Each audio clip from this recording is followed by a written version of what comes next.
চলে যাবে। কি বলেন মায়েরা, শুনবে? আর শুনলেও তো একদিন আমাদের চলে যেতে হবে, আর না শুনলেও একদিন চলে যেতে হবে। কেন, এটা মরতো ধাম, এটা সবাই আমরা মরতে এসেছি। কিন্তু মাগো, সবাইকে তো একদিন মরতে হবে, কিন্তু আমাদের মরার মধ্যে কতখানি পার্থক্য আছে জানি?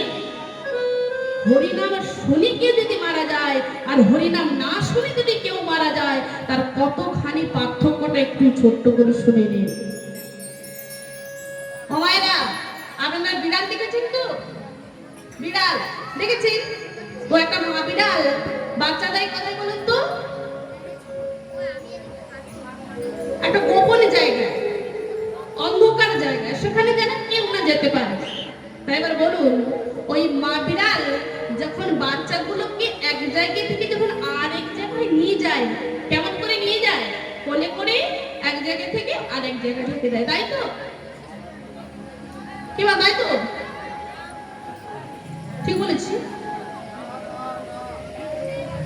দেখেছেন, যে কীর্তনটা শুনছে সেই কিছু কিন্তু বলছেন না। বিড়াল কোলে করে নিয়ে যায়।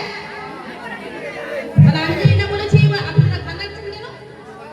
তাহলে শোনাটা শোনার মতো হয়নি। আর মানুষটা ছিলেন অন্যদিকে, ভাবনাটা ছিল, ঘুরতে দিকে মনটা ছিল না। তাহলে বিড়াল কিসে করে নিয়ে যায়? মুখে করে নিয়ে যায়। তাই ওই যে মুখে করে নিয়ে যায়, বাচ্চাগুলো কি আঘাত লেগে যায়? আর ভেঙে যায়? আলতো করে আস্তে করে ধরে। কিন্তু বাবা, ওই বিড়ালকে কখনো আপনারা ইঁদুর ধরতে দেখেছেন? ইঁদুর কিসে করে নিয়ে যায়? ওই মুখে করে নিয়ে যায়। তাহলে এবার আপনারা বিচার করে আমায় বলুন, তবে বাচ্চাগুলোকে নিয়ে যাওয়া আর ইঁদুরটাকে নিয়ে যাওয়া, এই দুটো নিয়ে যাওয়া কি সমান হলো? কি বা, সমান হলো? সমান হলো না। কেন না, বাচ্চাগুলোকে যখন নিয়ে যায় আলতো করে ধরে, আস্তে করে ধরে, বাচ্চাগুলোকে যাতে না চোট লেগে যায়, তাই এক জায়গায় থেকে আরেক জায়গায় রেখে দেয়। কিন্তু একটা ইঁদুরটাকে যখন ধরে, একেবারে শক্ত করে, একেবারে জমে ধরার মতো শক্ত করে ধরে টানতে টানতে নিয়ে যায়। তাহলে এই কথার সার কথা কি, তত্ত্ব কথা কি বাবা? না, এই কথার তত্ত্ব কথা হলো, যে যেন হরি নাম বাসরে আসে, যে যেন হরি নাম বাসরে সে হরি নাম শোনে, এক মনে এক চিন্তে যে যেন হরি নাম আস্বাদনা করে, তাদের যখন অন্তিম সময় আসে, তাদের যখন শেষ নিঃশ্বাস ত্যাগ করার সময়টা যে আসে, ওই সময়ে আমার ভগবান আপনাদেরকে ওই বিড়ালে যেমন বাচ্চাগুলোকে আলতো করে ধরে নিয়ে গিয়েছিল, তেমনি আপনাদেরকে, এই যে আপনারা বসে বসে হরিনাম শুনছেন, আপনাদেরকে আপনাদের শেষের সময় আমার দয়াময় আপনাদেরকে পারাপার করে দেবে, আপনাদেরকে পারাপার করে দেবে। কিন্তু যারা হরিনাম বাসরে এলো, প্রসাদ পেল, আবার বাড়ি চলে গেল, হরিনাম শুনলো না, তাদের অন্তিম সময় কি হবে না, ওই বিড়ালে যেমন ইঁদুরটাকে ধরেছিল শক্ত করে ধরে, শক্ত করে যেমন ইঁদুরটাকে ধরেছিল, তাদের অন্তিম সময়ে ওই যমদূতরা এসে শক্ত করে ধরে টানতে টানতে নিয়ে যাবে জমালয়ে। কোথায় নিয়ে যাবে? জমালয়ে। তাহলে এবার আপনারা বিচার করুন, হরিনাম শুনবে না বাড়ি চলে যাবে, না ওই মায়ের মতন চেয়ারে বসে বসে ঘুমবে?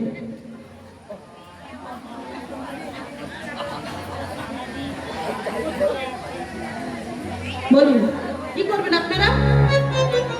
হরিনাম তো শুনছি, তবে আর আমাকে নরকে যেতে হবে না, ভগবান আমাদেরকে শেষের সময় পারাপার করে দেবে, এই তো হরিনাম বাসরে বসে বসে শুনছি। এরকম শুনলে হবে না?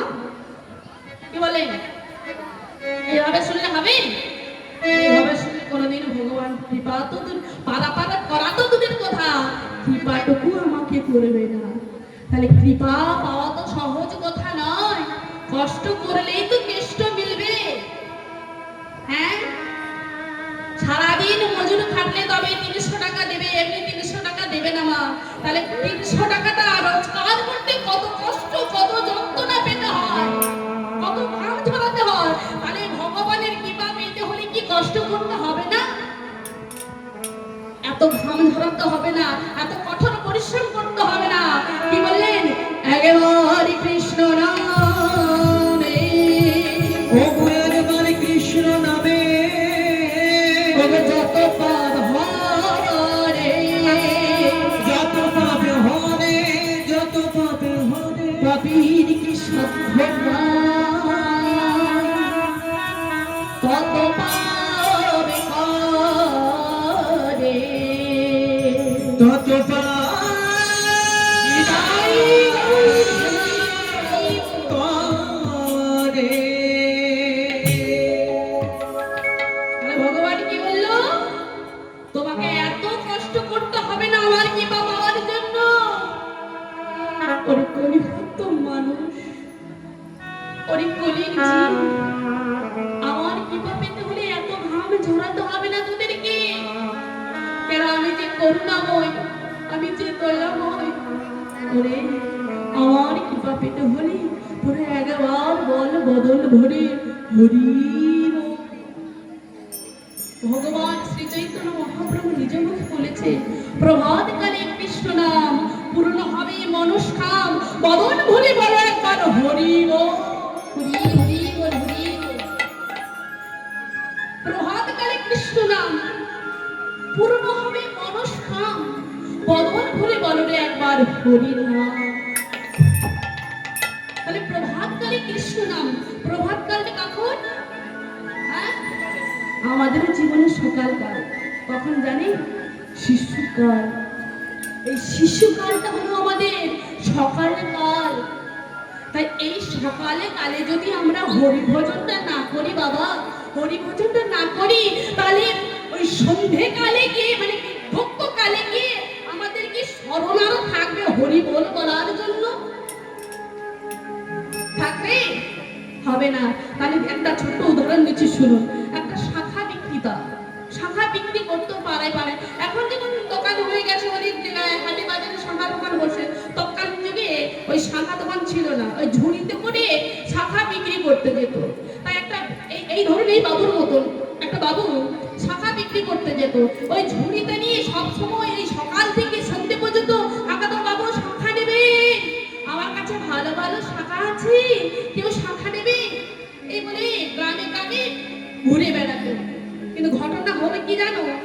এইরকম ফাঁকা জায়গায় যেখানে কোনো ঘর বাড়ি নেই, কোনো মানুষ বসবাস করে না, ওই বিক্রেতা কি করেছে, ওই ঝুড়িটা নিয়ে আসতে, কথা বলবেন না, বুঝতে পারবেন না তবে, ওই ঝুড়িটা নিয়ে কি করেছে, মা যাচ্ছে, বাবু শাখা নেবেন, শাখা আছে আমার কাছে, শাখা নেবেন। তার মানে এক পথিক পথ দিয়ে চলে যাচ্ছে, তাই ওই পথিককে ওই শাখা বিক্রেতাকে বলছে, আচ্ছা বাবু, আপনি এই ফাঁকা রাস্তায় যে আপনি বলছেন, এখানে তো কোনো ঘর বাড়ি নাই, তাহলে আপনি যে মুখে বলছেন, তো আপনার এই কথাগুলোতে কেউ শুনতে পাচ্ছেন না। আপনি গ্রামে গিয়ে হাঁকাবেন, তবেই তো সবাই শুনতে পাবে, তবে তো আপনার কাছে শাখা নেবেন। কিন্তু এই পথের মধ্যে তো কেউ নাই, তাহলে আপনি কাকে বলছেন? সঙ্গে সঙ্গে ওই পথিককে ওই শাখা বিক্রেতা ধরে বলছে, আসলে কি জানো বাবা, এসে ছোটবেলা থেকে ব্যবসা করছে, তো এই বলতে বলতে আমার একেবারে ঠুটুস্থ হয়ে গেছে, আমি বলাটা বন্ধ করতে পারছি না, আমার অভ্যাসে পরিণত হয়েছে। তেমনি ঠিক এই হরি নামটা যদি প্রভাতকালে শিশুকালে যদি আমাদের গলাটা প্র্যাকটিস করে নেই, তবে বৃদ্ধ বয়সে গিয়ে আমাদের কোনো আটকাবে না। যিনি ওই মরণের সময় বিছানার মধ্যে মলমূত্র করতে করতে আমরা বদলে সবসময় হরি বল, হরি বল, হরি বল। তাহলে প্র্যাকটিসটা আপনাদেরকে করে নিতে, অভ্যাস করে নিতে হবে, তবেই বৃদ্ধ বয়সে হরি বল, হরি বল, হরে কৃষ্ণ কৃষ্ণ কৃষ্ণ হরে হরে, হরে রাম রাম রাম হরে হরে। তা আমি করতে পারলাম না, সকালকালে আমি হরি ভজনটা করতে পারলাম না, কি করলাম? 50-60 বছর যেই না হয়ে গেছে বলে আর সংসার ভালো লাগে না, এবার আমি দীক্ষা নিয়ে আমি একেবারে সন্ন্যাসী হয়ে যাব, গলায় নামের মালাটা নয়ে রাস্তাঘাটে যাব আর হরিনাম করব। কি বলেন আপনারা? 50-60 বছরে গিয়ে আমি হরিনাম করলাম, তবে আমি অনাহাসে তার কিভাবে পেয়ে যাব? হ্যাঁ, হবে না। 50-60 বছরে করলে হবে না। কেন জানো? বৃদ্ধ বয়সে আমাদের অনেক ধরনের জ্বালা আছে। উচ্চারণ, হ্যাঁ ওকে ঠিক কথা বলেছেন। কেন না 50-60 বছরে বলে ঠাকুমার মতন হয়ে যাব, এই দাঁতগুলো থাকবে? এত সুন্দর কমলা লেবুর মতন চেহারাটা একেবারে শুকিয়ে পুরো বেগুন পোড়ার মতন হয়ে যাবে, একেবারে বেগুন পোড়ার মতন হয়ে যাবে। বলি হারি, ভগবানের তো একটা রুচি আছে নাকি? ভগবানের রুচি নাই, শুধু আমাদের রুচি আছে? বলে দাঁড়ো না, ভগবানের রুচি আছে কি না তোমার এত সুন্দর কমলা লেবুর মতন দেহটা যখন ওই মানে যৌবনকাল আর শিশুকাল আমাকে তুমি দিতে পারলে না, এখন বুড়ি হয়ে গেছে, চোখে দেখতে পাচ্ছ না, মাথার চুল ফুকে গেছে, দাঁত পড়ে গেছে, হরি বল বলতে পারছো না, মুখ থেকে উচ্চারণ হচ্ছে হরি বল। দাঁত নেই তো কি করে উচ্চারণ করবেন? এই হরি বল বলতে চাইবেন, এই 50-60 বছর হরি বল বলার জন্য খুব চেষ্টা। কেন না সংসারের লেখা লাতা হরি বল, সংসারে ঝেঁটারা লাঠি পাচ্ছি, তাই ঝেঁটা লাঠি পেয়ে আর সংসার ভালো লাগছে না, ছেলের গঞ্জনা বৌমার গঞ্জনা পেটে পেটে আর ভালো লাগছে না, বলে এবার যদি বাঁচতে হয় এবার তারই জন্য বাঁচবো। তাই ইচ্ছে করলো হরি বল বলার জন্য, কিন্তু দাঁত নেই, হরি বল আর বলা হলো না হরি বল। হরি বল, হরি